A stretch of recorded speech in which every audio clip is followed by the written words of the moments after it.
You don't see that anymore. Number one, Will Smith is not allowed to do a movie opposite a black woman. That's off the top. He can't do it.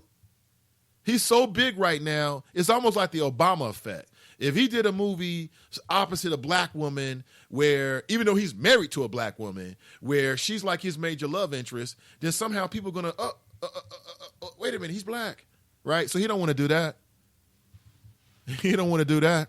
Will Smith cannot. When was the last time Will Smith made a movie opposite a black woman? Think about that. Everybody run around talking about his goofy ass son. What about the fact that Will Smith doesn't do movies with black women? He'll do movies with white women. He just had a movie that came out too long ago. It was a Hocus Pocus or Magic or something goofy. I didn't watch it. I asked my wife, I said, you want to watch this new Will Smith movie? She said, I don't want to watch that. She was offended. Denzel's another one. He is not allowed to save black women in his movies. He's not. Go back and check the movies. He's not allowed to. And he'll lose his Illuminati card or whatever. I don't know what it is. I think it's like the Obama effect, really. That's what I call it. But, and then now you got all these new television shows and movies where you got successful black women. I'm talking about the finest of the finest sisters. Oh my God. Olivia Pope. Woo. Olivia Pope. And, you know, you got all these sisters, man. They're professional. They're upwardly mobile. They got it going on. They got the right job. They got the right this. They got the hips. They got the legs, right? And they into white dudes. Nothing wrong with it. I have no problem with it. But I'm just saying, as a black man, I would like to see like those Love Jones kind of movies. And I don't want to see like what made Love Jones so special and different to me, because I was in college, I believe, at the time, was that, you know, these were just young professionals. They didn't have any kids. It wasn't about baby mama drama. Nobody was addicted to drugs. I mean, at least not either of the main characters. It was just young, upwardly mobile black folks, right? Because I could identify that was me at the time, just dating, mating, and relating. That was it. It wasn't about baby mama drama. I think I said that. It wasn't about the crack cocaine explosion. It wasn't about racism. It was just about love. Love Jones. All-time greatest to me. All-time greatest. Where are those movies? Where are they? And, you know, I think that, you know, the media on some levels can foster a certain feeling, especially with the repetitive nature of it. And you just don't see that anymore. You really don't. Now, you might see it like in a comedy. Like, let me think here. And I guess this will be the first time I'll utter his name on my new platform. I guess I'll break down and say it. Tyler Perry. And, you know, Tyler's good for putting some black folks together, but it's usually like a comedy, and then he's got like some moral he's trying to teach in the background. I'm talking about straight up love, man. Just love. But what about Love and Basketball? What is your favorite black love movie of all time? Send me a text message and tell me. Again, you know, some of you may have an appetite for politics every single day, and that's great for you. I do not. There are many things that I'd like to discuss as we embark today. So I want to start the way I want to finish. You know, Jerica writes, why do black women get the short end of the stick? Question mark. What do you mean? What do you mean? Tracy writes, Nathan, are you watching Scandal now? Question mark. LOL. No. Matter of fact, you know, the wifey's out of town right now, right? And she calls me. And she tells me, I called her, and she had some people in the room, and she said she were watching a Scandal. They were having a Scandal party. And I'm like, is there any men in the room? Then she was watching, what's the show that comes afterward? How to Get Away with Murder? Yeah, that's still on? Yeah.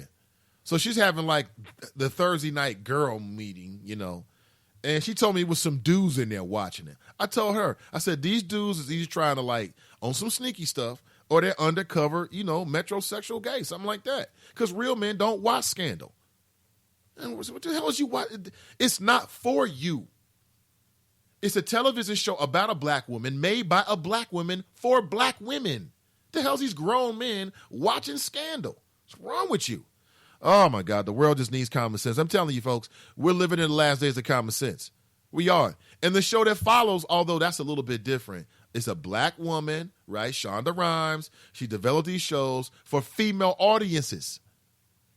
It means that every word, the way it's stylized, the way it's set up, is set up to attract a female brain. So the kind of man that's attracted to it, I'm just saying, it makes me wonder. I got no problem with it. Gay folks love Nate Ivey. I love gay folks. They listen to the flow. I got no problem with you, but I like to keep it real with you. James writes, all Shonda Rhimes leading ladies have Caucasian love interests, no brothers. Is that true? I hadn't noticed, because I don't watch that. Miss D writes, Will was with Vivica Fox in Independence Day. I mean, how long ago was that? Independence Day? What was that, 1999? And you're right about that. That was groundbreaking. But if you go back and look at that movie,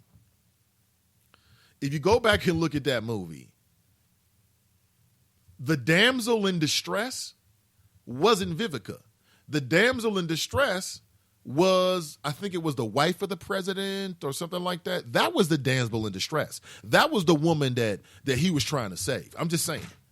I'm not condemning Will, but the real scandal is not how his son is dressing.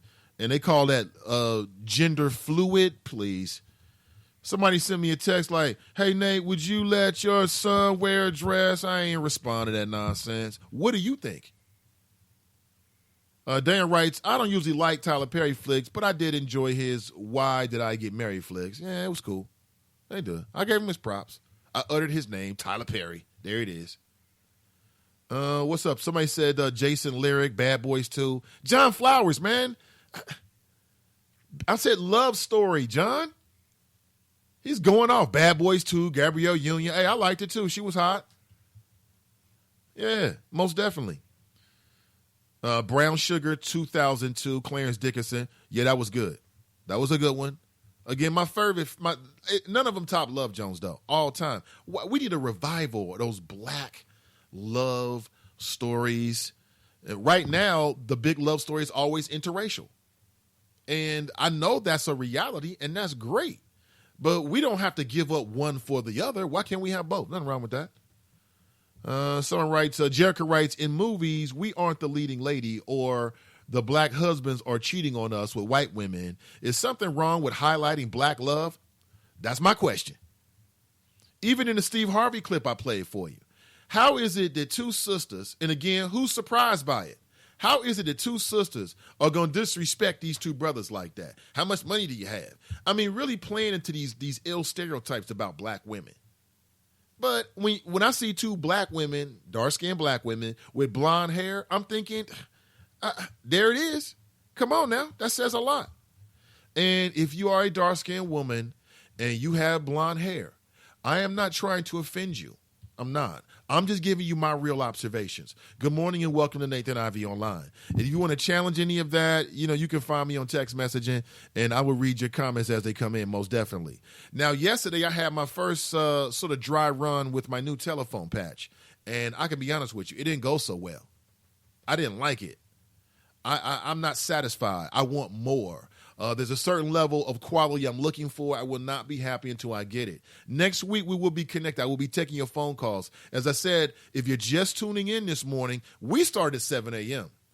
And you can check out the rebroadcast or the podcast and download it immediately after the show. Give me about 10 minutes, and I'll make sure we get it up for you. But the site will be down over the weekend. I'm not going anywhere. I'll be with you Monday morning. Unless the apocalypse comes to Cincinnati, Ohio, because we're in it together. We're under the same clouds. I'm just in a different location than I was several months ago. But I'm in Cincinnati nonetheless. The site will be down over the weekend, and, we're going to tear it down and build it back up. And I suspect it'll be even better for you, hopefully ready on Monday. If we are not ready on Monday, I'm still broadcasting live. But instead of doing it from my site, I'm going to do it from my Spreaker site. But again, we can connect via Facebook, Nathan Ivey, or The Nathan Ivey Show. That's my show page. And more content is being pushed there. And I'll be honest with you, the show page gives me the capacity to interact with larger numbers of people. I've maxed out my personal Facebook page, And quite honestly, I've got about 700 people who, if you could go to 6,000 on Facebook, I could take it to 6,000 instantly. I've got about 700 people who I just can't get on my Facebook page. And that's what's prompting me to move more things to the Nathan Ivey Show. Some people have, not to the numbers that I would like to. It is what it is. We'll deal with that as we go forward and promote that site even more and more. But it just gives me more capacity to interact with more people, or the capacity to interact with more people, to say it much better. But that's what the deal is. So if someone comes to you over the weekend like, hey, I tried to check out Nate's podcast, his site is down, I guess he gave up. They're haters. No, Nate's building something much bigger, and this is just the way it's going to have to be. And the reason why is, two reasons. Number one, it was always my intention to move the site to a different web host, just in anticipation of the traffic. But I got a message from the folks who are currently my web hosts saying that, I've pretty much nearly burned through my bandwidth. And if you know anything about websites and online, every site, depending on how you set it up, has a certain amount of traffic that it can handle. That site, initially when I set it up as a vanity site, so that people could connect with me away from what I was doing with my former employers. It was not initially intended to host a live show. And you can imagine the thousands of folks, I can tell you quite confidently, that listen every single morning to the show, and then the folks who are downloading it afterward. So it's a good problem to have. It's a problem that I anticipated. And just to be upfront with you about, as we move forward, and if you try to check out the show Sunday, I'm not sure if we will be ready for Monday. I'm going to try my hardest. That's one of the major projects I'll be working on over the weekend. So if you hit me up and I'm a little slow to get back to you, that's what I'm doing. And you got to invest in yourself if you believe in what you're doing. Of course, I do, and I'm glad you do as well. More of your messages here. We're talking love this morning. I mean, we'll come back to the politics. I mean, these crusty folks ain't going nowhere. These crusty folks ain't going nowhere. Hillary Clinton's not going anywhere. Bernie Sanders is not going anywhere. To the chagrin of most Americans, Donald Trump and Ted Cruz are not going anywhere. So we'll get to that. We'll get to the Kasich. We'll talk about the local issues. We'll talk about all of it. But this morning, we're just talking about Valentine's Day and just asking questions around dating and mating and relating in the 21st century. It's just amazing how people are doing things these days. And people are shooting in with different questions. People are talking about the feminizing of black men in the public. Speaking of which, I'll give you an example of it. And I was quite disappointed by this particular NBA player. But there is an NBA player by the name, his last name is Jordan. His first name is, I believe, Deontay Jordan. And he is a center for the Los Angeles Clippers. I'm not sure if you've seen this new round of commercials. It's called Meet the Hoopers. They're trying to recreate sort of like a Leave It to Beaver style, while at the same time selling you State Farm insurance, okay?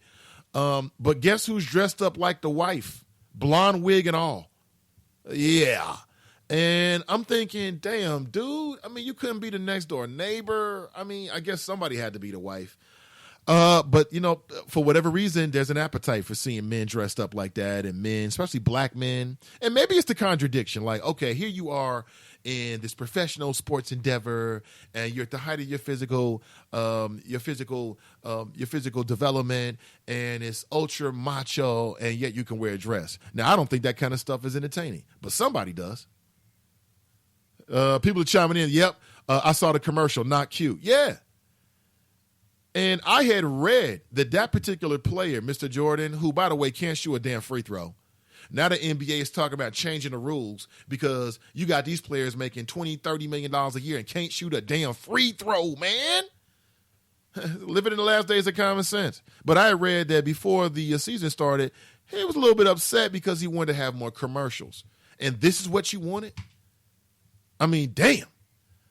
But if that opens the door for Hollywood, I guess some people are willing to walk through it. Omar writes, LeBron is next. He's already did it. Omar writes, about last night with Kevin Hart. That was decent. My only problem with it is